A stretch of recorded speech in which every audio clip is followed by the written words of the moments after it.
ang mga bisyo. Sugal, alak, babae, drugs, ganon, hindi ganyan. Bisyo ba yan? Bakit sa Pilipinas? Keyboard na kalagay. Ano? Iwasan ang droga. Huwag lang ang nota. Bakit? May multa. Magkano? Sa labas. Di mo man lang iniisip na ang kanilang ginagawa. Hoy! Ito pinita ka malak natin. Hi! I take that away. Anyway, which way? My way, your way, his way, her way, other way, Norway! Miss Vietnam. Good evening, I'm Miss Vietnam. My name is Okini Nam. Miss Virgin Islands.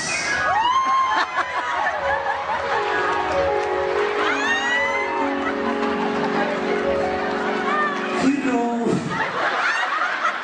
I'm Miss Virgin Islands. I'm still virgin. I don't know the others. Thank you. Let's call it Miss Lebanon. Kubo.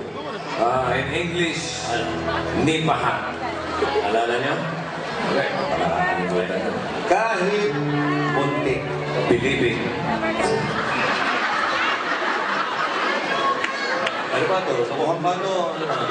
Ano sabi mo? Kahit munti. Munti, hindi bilibig. Pag nakulong ka sa Pilipinas, saan ka makukulong? Sa munti. Oo, hindi bilibig. Sa bagay, baka yung naaalala na yun sa munti. Okay. Ang halaman doon ay sari-sari store. Sige lang, anak ba? Alam ko, in English, it means hello.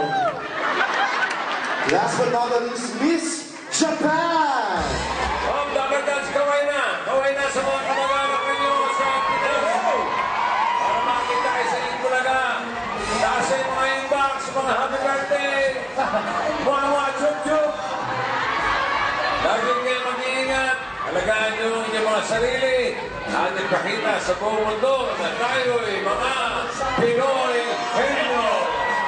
At lahat tayo, walang Japan man, o buong mundo. Sama-sama tayo sa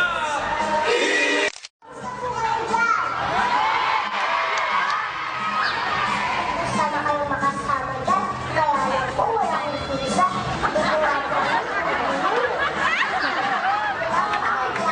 Sama-sama kayo dito. Mag-cha-cha-cha. Akala nito po, oh. Sinabi? Oh, kaya!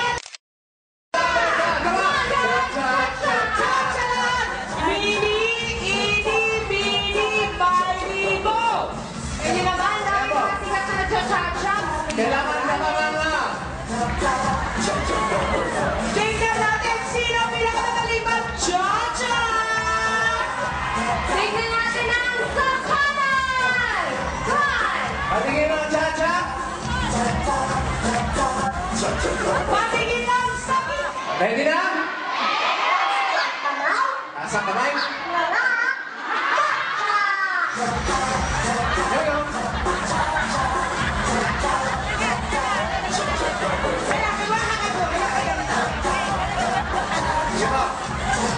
Awag masyado